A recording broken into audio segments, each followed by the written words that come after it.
자, 그러면 첫 번째 상담부터 만나보도록 하겠습니다. 증상 한번 확인해 볼까요? 44세 남성분이 사연을 보내주셨습니다. 자, 무릎 퇴행성 관절염 때문에 연락을 주셨고요. 2년 전 오른쪽 무릎 퇴행성 관절염 진단을 받으셨네요. 연골이 많이 닳아서 뼈와 뼈가 닿아 있는 상태라고 하시고요. 꾸준한 연골 주사 치료와 소염 진통제를 복용하고 있다고 하십니다. 한번 직접 이야기 나눠보도록 하겠습니다. 시청자님 안녕하세요. 안녕하세요. 예, 혹시 그 키하고 몸무게 좀 알 수 있을까요? 키가 65요. 65시고요. 네, 165. 몸무게는 어떻게 되세요? 한 60kg? 60kg 정도요? 네. 알겠습니다. 그 원장님과 함께 조금 더 자세한 이야기 나눠보세요. 예.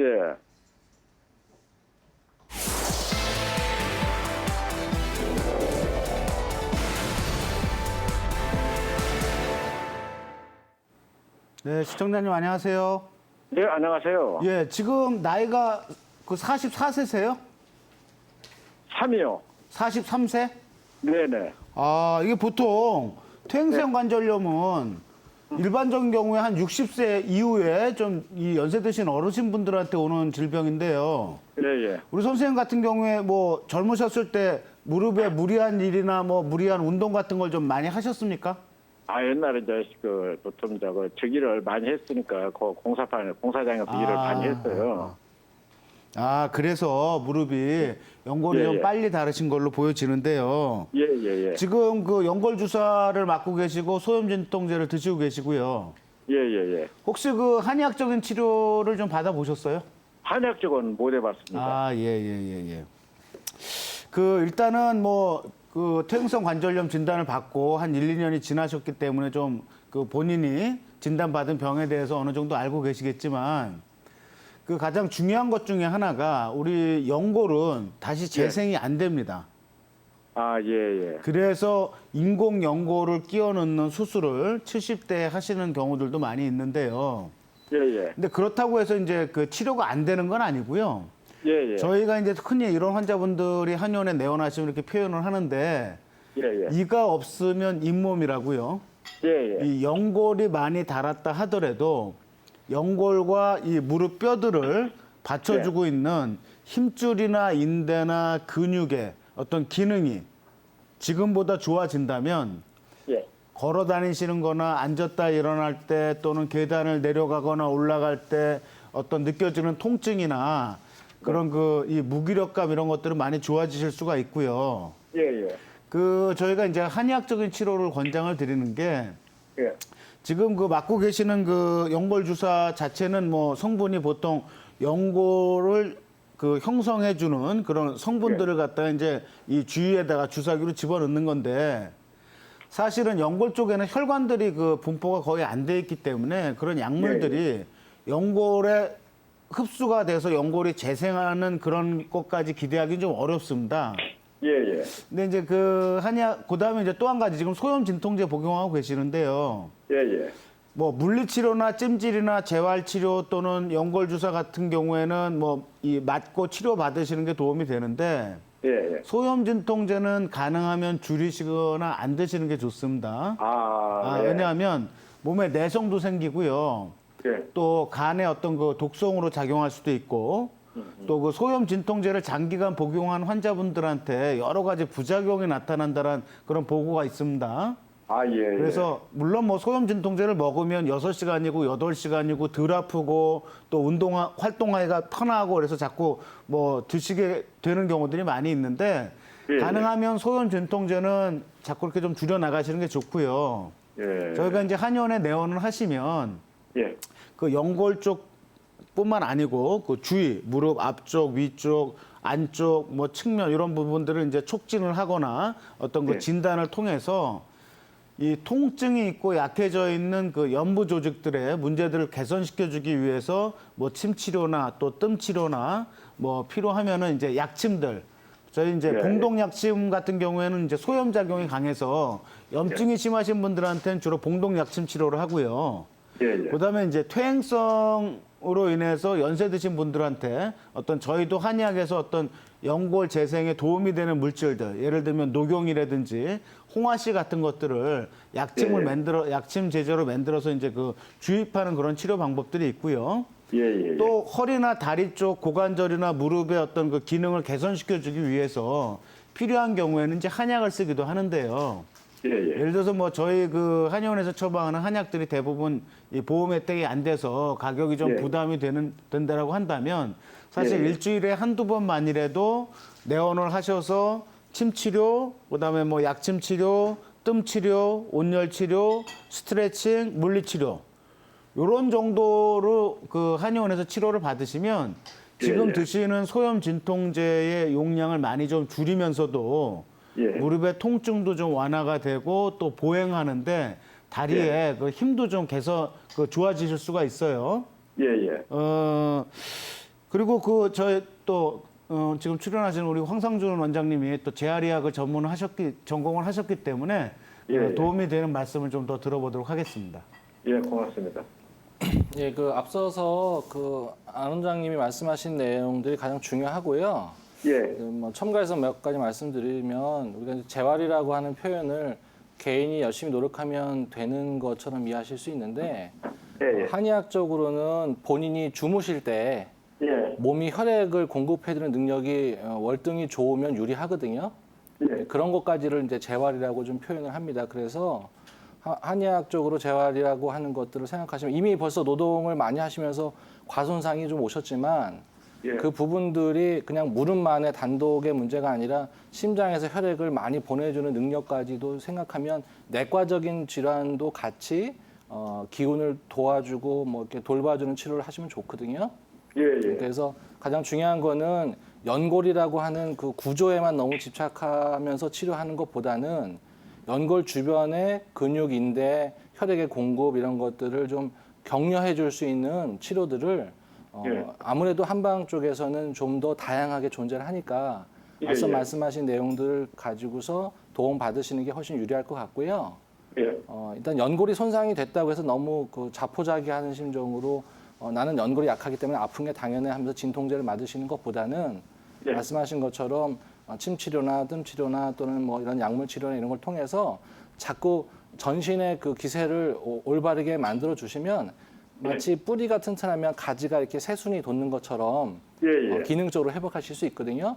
예, 그래서 예. 좀 본인이 좀 더 부지런히 적극적으로 한방 치료를 적극 활용하시는 것이 굉장히 도움이 될 거라고 좀 말씀드릴 수 있겠습니다. 예. 네. 시청자님, 네.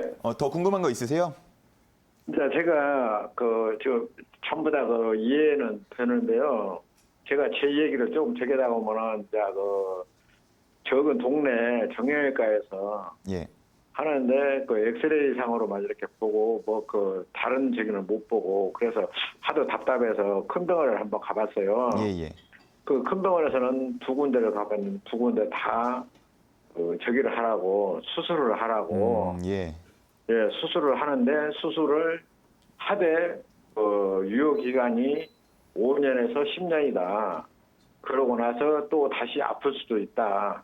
그리고 비용은 한 400만 원, 300에서 400 정도 들어간다. 예, 예, 예. 예, 이런 얘기를 제가 많이 듣고는 돈도 돈이지만 이제 유효 기간을 또 얘기를 해주고 이제 제가 또 지금도 이제 일을 좀 해야 되거든요. 예, 예. 네, 그러다 보니까 좀 암담합니다. 이런 얘기를 하려니까 막 목이 메어버립니다, 그냥. 예, 그 아까 그 말씀드린 내용의 연장선에서 같은 말씀인데요. 예, 예, 예. 수술이라고 하는 것이 사실은 형태적으로 이롭게 하는 건 맞습니다. 맞는데 예, 예, 예. 이게 사람이라고 하는 것이 마네킹이 아닌 이상 예, 예. 형태가 올바른 게 유리하긴 하지만 예, 예. 형태보다 먼저 좀 생각해야 될 것을 한의학에서는 그 피도는 기능이라고 좀 보는 거거든요. 아, 예, 예. 그래서 아버님이 지금 수술을 못하니까 대안으로 이런 치료를 받아보시라는 얘기가 아니고요. 예, 예, 예. 수술을 하실 수 있어도 예, 예. 수술이 먼저 남용되는 일이 많이 벌어지고 있는 그런 상황에서는 사실은 수술은 지금 통증 때문에만 하는 거는 안 되는 거거든요. 예. 그래서 수술을 할 수 있으시다고 하더라도 지금 예. 앞서 안 원장님 말씀하시고 제가 말씀드렸던 기능적인 순환을 극대화시키는 치료를 하시면 예. 수술 없이도 정상적인 생활을 할 수 있는 가능성이 많이 있습니다. 그러니까 예, 예, 일단 예, 예. 한방 치료를 안 받아보셨다고 하니까 더더군다나 예, 예. 이런 그 재활적인 개념을 피 순환을 시켜주는 근육이나 인대 손상을 올려주는 뼈만 손상되거나 연골만 손상되는 경우는 없거든요. 예, 예. 뼈나 연골이 손상될 정도면 근육이나 인대는 많이 손상된 거기 때문에 예, 예. 상대적으로 양방에서 그런 것들의 치료를 자의적인 노력으로 해결하라고 치부하는 면이 있는 반면에 네. 한의학적으로는 그런 부분들을 도와줄 수 있는 그런 치료들이 많이 존재한다는 말씀을 드리는 거니까 예, 예. 수술을 예. 못 하시기 때문에 이걸 해보라는 소리가 아니고요. 예, 알겠습니다. 예, 그렇게 하시면 되니까 한의학적인 치료 방식을 적극 활용해 보시면 더 도움이 되실 거니까 그렇게 좀 이해하시면 될 것 같습니다. 제가 한 가지만 더요. 저기 그러면 한의학은 동네 한의학도 예, 요거는 뭐 특별한 기술이 필요한 건 아니고요. 예, 꾸준한 예. 관리가 필요한 퇴행성 질환이니까 예, 예. 가장 가까운 곳에서 꾸준히 다니시는 게 가장 중요합니다. 예, 예, 예. 고맙습니다. 네, 시청자님. 예, 예. 네, 이야기 이렇게 참고하셔가지고 좀 건강관리 도움 되셨으면 좋겠습니다. 오늘 예, 전화 예. 감사합니다. 충분히 이해가 갑니다. 예, 예. 전화 예. 감사합니다. 예, 고맙습니다. 네, 안성훈 원장님께 좀 여쭤보고 싶어요. 이제 시청자님 같은 경우도 연골 주사를 맞고 있다고 말씀을 하셨잖아요. 앞서서 상담 때 그에 관련된 이야기를 조금 하셨는데요. 이 주사 치료 원리도 궁금하고요. 또 한의학적으로는 어떻게 진단을 해주시는지 그것도 궁금합니다. 네, 그 좀 전에 시청자님께서 그 큰 정형외과 병원에서 어떤 두 군데에서 수술을 권장을 받았다라고 말씀을 하셨는데요. 그 유효 기간이 한 5년에서 10년 정도 된다라고 얘기를 하시는 걸 보니까 아마도 이제 인공 연골을 이렇게 그 집어넣는 수술을 권장을 받으신 것 같아요. 근데 실제로 그 인공 연골을 집어넣는다 하더라도 이게 유효 한 5년에서 10년 정도가 되면 또 문제가 생기기 때문에 저희가 보통 저희 한의원에 내원하시는 환자분들한테 가능하면 수술은 70대 이후로 여러 가지 재활 치료나 한방 치료를 하다가 안 되면 가장 마지막에 어떤 그 선택하는 그런 방법으로 생각을 해보시는 게 좋습니다라고 이제 강조를 하고 있습니다. 그래서 지금 우리 시청자님 같은 경우에도 제가 그 말씀을 드리고 싶고요. 이 연골 재생 주사가 사실은 뭐 우리 양방 선생님들 연골 재생 주사라고 하고 또 저희 한의학에서는 이제 그 약침이라고 이렇게 표현을 하는데 그런 그 연골의 주요 성분들을 연골 근처에 이제 직접 주입을 하면서 우리 그 정형외과 선생님들은 거기 안에 이제 뭐 약간의 그 소염제나 진통제나 또는 경우에 따라서 이제 스테로이드 성분들을 믹스를 해서 많이 사용을 하시죠. 그다음에 저희 또 한의학에서는 아까 말씀드렸듯이 봉동약침이라든지 또는 녹용이나 홍화씨를 이용한 약침 제제들을 그런 연골 근처에 주입을 하기도 하는데 실제로 아직까지는 연골 자체의 어떤 특징 때문에 그 재생이 굉장히 어렵습니다. 또 뭐 아주 불가능하다라고 표현하는 의사 선생님들도 많이 계시죠. 그래서 최근 들어서 뭐 줄기세포를 이용한 그런 연골 재생을 이 임상 시험들을 하고 있지만은 아직까지는 좀 어려운 문제고요. 대신에 연골 자체에 문제가 있더라도 주위에 연부 조직들을 튼튼하게 하고 연부 조직의 문제를 개선을 시키면 무릎에서 느껴지는 통증은 훨씬 더 줄어들 수 있기 때문에 적극적인 한의학적인 치료를 갖다가 권장해 드립니다. 네. 이번에는 좀 김윤희 원장님께 여쭤보고 싶어요. 이 시청자님 같은 경우는 남성분이었지만 보통 이 퇴행성 관절염 여성분들이 좀 많이 불편을 호소하는 곳이라고 알고 있는데요. 실제로 이런 이유가 있을까요? 네, 퇴행성 관절염은 그 50대 이후에 가장 많이 발생을 하면서도 또 관절염 중에서 또 퇴행성 관절염이 가장 많은 비율을 차지하는데요. 이 발생하는 부위를 보면 뭐 요추부터 뭐 무릎 관절, 고관절, 손가락, 발가락 관절까지 여러 부위에 많이 생길 수가 있지만 이 여성분과 남성분의 좀 차이가 있습니다. 그래서 남성분 같은 경우에는 가장 많이 발생하는 부위가 고관절 부위가 이제 가장 발생률이 가장 많고요. 또 여성분들 같은 경우는 무릎 관절, 슬관절이나 또 이 손가락 관절에서 가장 많이 발생을 합니다. 근데 여성분에게서 이 남성분보다 발병률이 한 4배 정도가 상당히 좀 많이 나타나고 있는데요. 그 이유를 보면 이 여성분들이 신체적으로 봐도 남성분들에 비해서 근육량이 또 상당히 적고요. 또 관절 부위에 있는 인대가 약하기 때문에 관절염이 좀 더 많이 생긴다고 할 수가 있습니다. 특히 이제 한국 여성 같은 경우에는 이 서양의 여성분들보다 이 무릎 관절염이 더 발생할 확률이 더 많은데 그거는 우리나라가 가지고 있는 이 전통적인 생활 습관에서 그 원인을 찾을 수가 있는데요. 특히나 좀 이렇게 우리나라 같은 그 경우에는 쭈그려 앉거나 또 무릎 꿇고 앉아서 하는 일들이 상당히 많습니다. 이제 그러므로 해서 이제 무릎에 가해지는 또 충격이 더 많아지기 때문에 그런 그 문제들이 무릎 관절염이 더 많이 생긴다고 할 수가 있고요. 또 퇴행성 관절염 같은 경우는 비만한 체질에서 비만하지 않은 체질보다 한 2배 이상 더 많이 발생을 하게 되는데 이 여성분들은 또 비만하기 쉬운 체질이기도 하고요. 또 출산이라는 이런 문제가 있다 보니까 산후에 비만해지기 쉬운 또 체질을 가지고 있고 또 40대 이후에 또 비만해지면서 무릎 관절이 좀 더 약해지고 또 무릎 안쪽에 있는 인대에 가해지는 이런 체중의 어떤 과부하로 인해서 심한 경우에는 많이 시청자분들도 보셨겠지만 무릎이 이제 안쪽으로 휘면서 O자형 다리를 이렇게 이루는 경우들이 상당히 많이 있습니다. 근데 이런 부분을 이제 한의학적으로 살펴보면 이 관절염이라는 거는 이제 기혈이 허약해지면서 이제 한의학적으로 풍한습의 침습이다 이렇게 얘기를 하는데요. 냉기가 이제 많이 침입을 해서 생기는 경우가 상당히 많습니다. 그래서 오늘 시청자분처럼 어떤 외상에 의해서도 이제 퇴행성 관절염이 생기기도 하지만 20대 여성분들 같은 경우는 20, 30대에 출산을 하게 되잖아요. 이제 그렇게 되면서 출산 후에 이 관절이 약해지고요. 관절 인대가 약해지고 또 이 느슨해진 관절 사이로 냉기가 들어가면서 산후풍을 또 발생을 하게 되죠. 이런 원인들이 젊으실 때는 그냥 견딜 수가 있지만 이 50대가 되면서 이 폐경을 하는 이 50대 전후가 되면서 이 여성 호르몬이 급격하게 감퇴가 되는데요. 이 여성 호르몬이라는 것이 이 관절의 연골을 보호해주는 이런 역할을 또 하고 있기 때문에 50대 이후에 발병률이 상당히 많이 나타나는 것으로 볼 수 있습니다.